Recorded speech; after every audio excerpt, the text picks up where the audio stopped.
정부가 수도권에서 서울 도심까지 30분 출퇴근 시대를 목표로 수도권 광역 급행철도 GTX 노선을 대폭 확장합니다. 또 오늘부터 서울시가 대중교통비를 지원하는 기후 동행카드를 쓸 수 있는데요.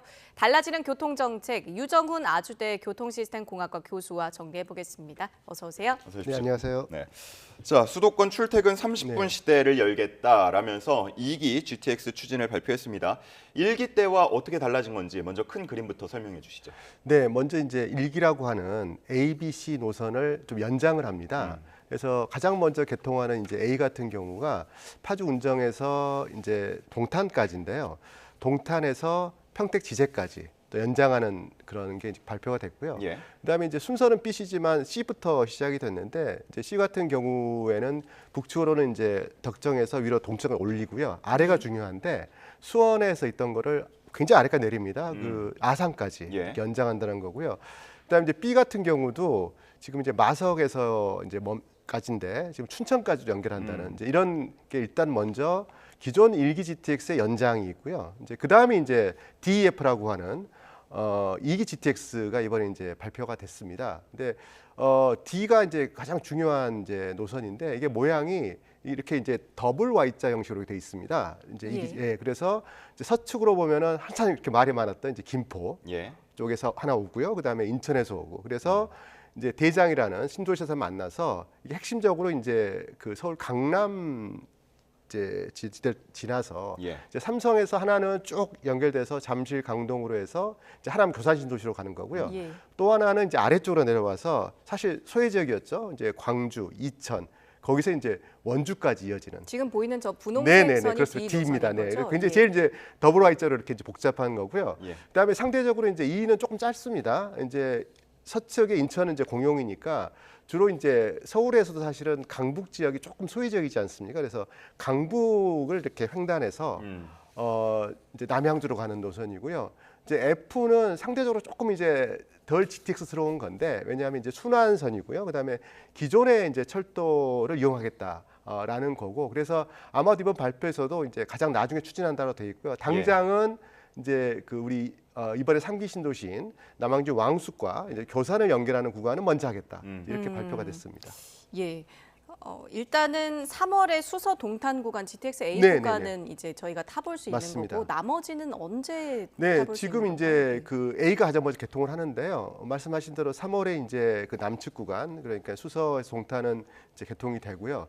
올해 연말에 이제 파주 운정에서 이제 그 삼성 수서까지 구간이 개통이 됩니다. 근데 문제가 지금 삼성역에 거기 이제 영동도가 있고 엄청나게 큰 이제 그 교통시설이 이제 생기고 있지 않습니까? 예. 이제 그래서 그 한꺼번에 연결은 조금 이제 어렵고요. 그래서 아마 그게 완공이 되는 28년에 이제 A가 제대로 이제 개통이 되고요. 예.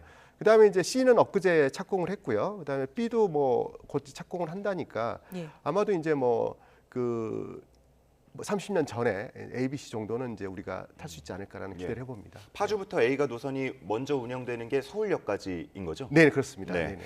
네네. 정부가 뭐 불경 그리고 대구 경북, 충청 그리고 광주 전남 이렇게 4개 도시권에도 GTX를 네네. 추진한다고 하는데 현실 가능성을 어떻게 보십니까? 좀 조심스러운 말씀을 드려야 되는데 예. 사실 이제 그 도시의 규모 그러니까 인구라든지 그다음에 경제 활동 이제 면적에 따라서 적합한 교통수가 좀 다릅니다. 근데 GTX가 나오게 된 이유가 이게 굉장히 빠르고 이제 멀리 다니는 건데 수도권 정도에 그러니까 전 세계적으로 가장 큰 이런 메가시티에 적합한 그런 수단이거든요. 그래서 이제 부경이나 뭐 그 대구, 광주, 대전 정도도 이제 메가시티긴 하지만 수도권만큼의 그런 큰 규모는 아니거든요. 예. 그래서 뭐 일단은 아마도 이제 그 검토를 할 겁니다. 그래서 기재부에서 또 KDL을 통해서 면밀히 검토를 해서 이제 적정할 거나 이제 판단해 볼 텐데 뭐 제 개인적인 생각으로는 아마 GTX급의 그런 아주 고속의 광역 급행 수단은 조금 뭐 쉽지 않겠다 생각이 들고요. 아마도 또 뭐 그 지역에 맞는 또 아주 적절한 그런 광역교통 시설이 선정이 될 거다라고 생각을 합니다. 예, 정부가 내놓은 이 구상대로 모든 노선이 완공이 된다면 수도권 교통난을 해소하는데 또 얼마나 효과가 있을지요? 저는 뭐 이번에 발표 나왔지만은 공간이 바뀔 거다. 수도권의 이 넓은 공간이 이제 왜냐하면 지금도 보시면 수도권이라고 하는 게 사실 경기도가 서울의 한 16.8배 정도의 엄청 큰 면적입니다. 이제 예. 그러다 보니까 그 각 곳곳에 이렇게 그 골고루 이렇게 발전이 되고 하면은 예를 들어서 직장도 그렇고 주거지도 이제 분산이 되면 이게 사실 그 굉장히 좋아질 텐데 지금 교통이 원활하지 않다 보니까 결국 일부 지역 특히 서울에 이제 집중이 되면서 이런 뭐 주택 문제 또 교통이 발생하는 거잖아요. 근데 이제 2기 GTX까지 완공이 되면 정말로 수도권 어디에 사시든지 간에 빠르게 30분의 이동이 가능하기 때문에 이렇게 서울이라든지 특정 지역에 집중됐던 그런 수요가 분산이 됩니다. 그럼으로 인해서 사실은 지금 우리가 매일 시달리고 있는 그런 어떤 그 혼자 문제를 완화할 수 있다. 예. 이런 기대를 해볼 수 있습니다. 예. 앞서서 A, B, C 노선을 연장한다라고 네네네. 하셨고 춘천이나 원주 또 충남 네네. 아산까지 연결이 된다고 했는데 이곳들 보면은 KTX나 또 네네. ITX가 지나는 곳들도 있지 않습니까?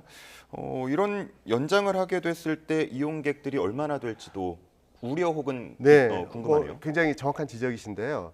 사실 이제 그러니까 GTX가 들어오면 선택지가 넓어지니까 뭐 해당 지역의 주민들께서는 이제 좋으실 수는 있는데 생각을 해보시면 이게 한 뭐 60km 이상 이렇게 연장이 되는 거거든요. 이제 그러면 지금 이제 수도권에서 GTX가 우리 출퇴근 시간대는 한 6분 간격 한 대로 이렇게 오게 이렇게 이제 우리가 준비를 하고 있는데 네. 예. 뭐 그냥 단순한 산수를 생각해 보시면 길이가 2배가 늘어나면 그 동일한 그런 시간 간격을 올려 그러면 뭐 전동차가 2배 이상 있어야 되잖아요. 그렇죠. 예, 그러니까 이게 사실은 그런 외곽에 원주라든지 춘천이라든지 아산 이렇게 멀리 계시는 데는 수도권에만큼 그렇게 자주 GTX 보낼 수가 없어요. 아마도 뭐 좁혀도 30분 아니면 뭐 1시간 이렇게 그런 간격이라 그러면 사실 굳이 GTX 뭐 그렇게 30분 이상 기다려서 타는 것보다 그냥 기존의 KTX라든지 ITX를 타는 게 더 유리할 수 있기 때문에 의미는 있겠지만 그렇게 이제 수도권에 계신 분들이 이용하시는 그런 GTX 편리함만큼은 아니다라고 예. 보시면 될 것 같습니다. 예, 또 하나 우려되는 게 그 GTX가 굉장히 지하 깊숙한 네네네. 곳에서 파서 공사가 진행되고 있지 네네. 않습니까? 혹시 안정성에는 문제가 없을지? 이건 훨씬 더 안전합니다. 왜냐하면 오히려 안정. 네네 우리가 일반적으로 보는 이제 그 우리 지하철들이 한 20m 정도의 지하에 들어가 있거든요. 이제 거기 같은 경우는 여러 가지 이제 뭐 우리가 예상 못하는 어떤 장애물들이 생길 수가 있습니다. 특히 또 지하수 같은 것들이. 근데 이제 지하 40도 아래로 내려가게 되면 일단은 안반이 굉장히 안정적이고요. 다른 어떤 그런 그 장애 요소들이 별로 없습니다. 이제 그리고 그렇기 때문에 이렇게 GTX가 직선으로 이렇게 뚫리는 거거든요. 예. 그래서 굉장히 빠르고 훨씬 안전합니다. 그런데 지금도 공항철도나 이런 네네. 것들 이용하다 보면 환승할 때 시간이 뭐 10분, 15분씩 걸리는 경우도 네네네네. 있고요. 너무 깊숙한 곳에 네네. 짓다 보면 빨리 이용하려고 탔는데 네. 환승하거나 이용할 때 시간이 너무 많이 걸리는 문제도 있지 않겠습니까? 그래서 그 부분이 사실은 전문가들이나 이제 뭐 국토부도 그렇고 제일 고민하는 부분입니다. 뭐냐면 예를 들어서 지금 이제 SRT 그 동탄역 가 보시면 그 지상에서 우리 플랫폼까지 한 뭐 엘리베이터를 한 6-7번 타야 되거든요. 예. 이제 그거 상상하시는데 이제 그 방식으로는 해결이 안 되고요. 그래서 지금 이제 그 건설 중인 거는 고속 엘리베이터입니다. 그리고 이제 우리가 보는 조그만 엘리베이터가 아니고 예. 뭐 몇십 명이 동시에 타고 이동할 수 있는 그래서 이제 지하 30대 아래에서 지상까지 대용량의 고속 엘리베이터로 이렇게 바로 연결하는 예. 이제 그런 환승 시스템을 가지고 있습니다. 예, 다 좋은데요. 결국 제일 걸리는 게 요금 문제거든요. 네네네. 요금은 어느 정도로 지금 예상이 됩니까? 이 부분은 조금 이제 정부와 또 전문가 사이 이견이 좀 있는데 저희 전문가들 입장에서는 이게 기초 교통수단은 아니잖아요. 그러니까 버스나 지하철처럼 이게 어느 정도 이제 고급 교통수단이기 때문에 좀 요금을 제대로 좀 많이 받아야 된다라는 입장인데 또 정부는 또 입장이 그게 아니어서 예. 지금 아마 이번에 이제 A 같은 경우가 4,000원대 정도로 지금 얘기를 하고 있거든요. 그래서 지금 뭐 경기도에서 광역 빨간 버스가 2,900원, 서울은 3,000원이니까 예. 뭐 그렇게 광역부 조금 더 비싸기 때문에 이제 시민들 입장에서는 부담은 이제 훨씬 뭐 이렇게 줄었다라고 생각을 합니다. 예. 그런데 전문가분들이 보시기에는 이렇게 운영했을 경우에 또 재정난 문제가 발생할 수 맞습니다. 있다라고 네네. 보는 거잖아요. 그러면 전문가들이 이야기하는 적정 요금은 어느 정도로 보시는 이건 뭐 겁니까? 정말 조금 견해차는 있습니다만 어쨌든 간에 이제 그 이번에 나왔지만은 뭐 GTX는 이제 민자 사업을 할 수밖에 없거든요. 그러면 요금을 낮추게 되면 결국 정부의 이제 재정 보조가 많이 들어간다는 얘기잖아요. 예. 근데 요걸 좀 많이 받으면 대신에 세금을 아낄 수가 있고 이런 사실은 뭐 그 우리가 잘 따져봐야 되는 건데 그래서 뭐 저는 이제 뭐 제 개인적인 생각으로는 이 정도 어떤 선택적 수단이라 그러면은 이게 뭐 훨씬 택시보다 또 편하고 이러기 때문에 최소한 8, 9천 원 정도 선은 돼야 되지 않냐고 생각을 하는데 뭐 이거는 뭐 말씀드린 바와 같이 전문가 입장과 또 전체적 물가라든지 그다음에 이런 그 민자사업에 대한 보조금 이런 거를 잘 고려해서 정부가 또 현명한 판단을 하리라고 봅니다. 예, 알겠습니다. GTX가 우리 집 앞에 들어오면 뭐 빨리 이동할 수 있어서 좋기도 한데요. 집값 영향도 많이 받고 있지 네, 않습니까? 사실 엊그제 예. 이번에 이 발표를 할 때 좀 깜짝 놀랐던 게 물론 이제 그 자세히 보면 단서가 있습니다. 오늘 발표한 노선과 역 위치는 예. 향후에 이제 바뀔 수 있다. 그렇죠. 예. 근데 사실 이 시민분들이 그걸 잘 안 보시잖아요. 예. 그래서 이게 이기 GTX는 물론 이제 D 같은 경우는 굉장히 어떤 공감대가 있어서 노선대가 그렇지만 E나 F나 여전히 바뀔 좀 개연성이 있거든요. 이제 그래서 이게 근데 또 시민들 입장에서는 뭐 기대하고 계시니까 나중에 좀 혼란이 있을 것 같은 좀 염려는 있는데요. 이거는 폭발력이 굉장히 큽니다. 이미 뭐 우리가 이제 외신에서도 많이 들었지만은 이제 영국 런던의 크로스 레일이 이제 비슷한 건데요. 여기는 뭐 그 런던의 그 살인적인 집값 때문에 외곽에 그렇게 이제 고생하시던 분들이 이제는 뭐 외곽에서도 이렇게 출퇴근이 자유로워지니까 그 런던의 외곽에 그동안 소외된 지역들이 굉장히 경제가 활성화됐습니다. 그래서 이 GTX 역 주변으로 해서 정말로 수도권의 그 외곽 뭐 도심을 가리지 않고 역 주변으로 해서 굉장히 어떤 가치가 높아지고 또 시민들 선호도가 높아질 거는 뭐 명확합니다. 알겠습니다. 기후 동행 카드 얘기도 좀 네네네. 나눠볼게요. 오늘부터 시범 사업을 시작했다고요? 네네. 네. 그렇습니다. 이게 이제 조금 혼선이 좀 있는데 먼저 이제 정부에서 작년 7월에 K패스라는 걸 이제 발표를 했는데 그 몇 달 후에 이제 서울시 자체적으로 이제 기후동행 카드를 이제 발표를 했고요. 예. 이제 오늘부터 이제 시범 사업 7월까지 하고 이제 하겠다는 건데 이거는 기본적으로 정기권입니다. 예. 그래서 이제 그 매일 이렇게 그 지하철 뭐 버스 타시는 분들 같은 경우는 한 달에 이제 62,000원만 내시면 뭐 무제한 타실 수 있고요. 그동안 지하철 정기권은 있었는데 그렇죠. 버스 이거는 버스나 또 따릉이, 예, 따릉이 하면 이제 공유자전거까지. 돈을 이제 3,000원 더 내셔가지고 65,000원. 예. 그래서 62,000원으로 생각해 보시면 40회 타시면 딱 이게 이제 맞거든요. 1,550원 이제 인상됐을 경우에 따져보면. 그래서 뭐 매일 타시는 그러니까 이렇게 출퇴근하시는 분들 또 뭐 통학하시는 학생들 같은 경우는 뭐 당연히 큰 이제 효과가 있습니다. 예. 예, 이 이름이 좀 생소하긴 한데요. 기후 동행 카드라는 게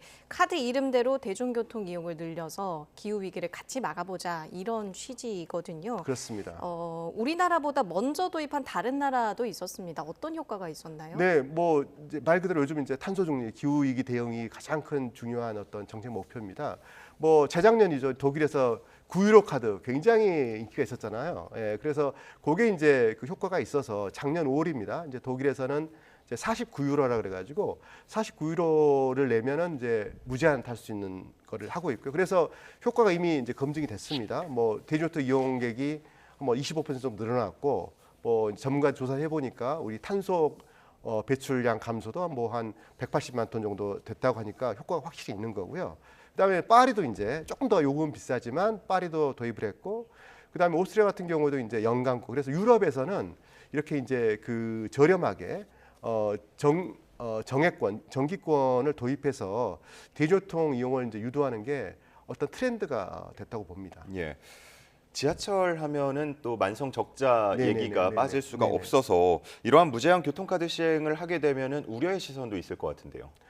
뭐 그 일단 사회적 경제적인 어떤 효과를 따졌을 때 사실 들어간 비용 지금 이제 시범 사업에 한 400억 정도를 이제 예상하고 있거든요. 그러면 이제 뭐 연간으로 따지면 이제 뭐 800억 정도를 생각할 수 있다는 건데, 사실은 뭐그 앞서 외국 사례에서도 그렇고 우리가 그 사회 경제적으로 효과를 따진다 그러면 뭐 이 정도의 그 비용을 우리가 충분히 감내할 수 있다고 생각을 이제 합니다. 근데 이제 문제는 그러니까 지금 이제 정부가 추진하고 있는, 그리고 이제 수도권의 하나의 생활권인데 K패스, 그다음에 경기와 인천에서 하는 패스와 이게 성격이 다른 거다 보니까 어떤 이제 목표로 하고 있는 이제 대중교통 이용 증진하는 어떤 그 정책 목표를 달성하는데 약간 그 제약이 있어서 예. 그런 부분이 조금 염려스럽습니다. 예, 이 카드뿐만 아니라 이제 5월부터는 국토부, 경기도, 인천시도 네네. 각각 대중교통비를 지원을 하는데요.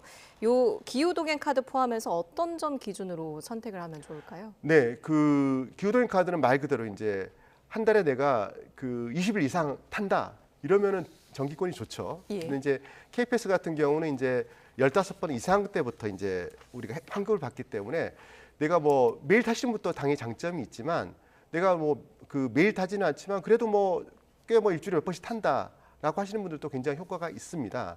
예, 그리고 이제 정기권이라고 하는 거는 이게 그 내가 자주 안 타면 한번 사놓으면 이게 안 쓰면 아깝죠. 아깝잖아요. 예. 이제 그렇기 때문에 이제 정말로 매일 이제 출퇴근하시는 분들의 대상인데 K패스는 그렇지 않기 때문에 이거는 훨씬 더 좀 더 범용적으로 우리 시민들이 좋아하실 거라 생각을 하고요. 예. 특히 이제 전국 어디서나 쓸 수 있기 때문에 이건 굉장한 장점입니다. 알겠습니다.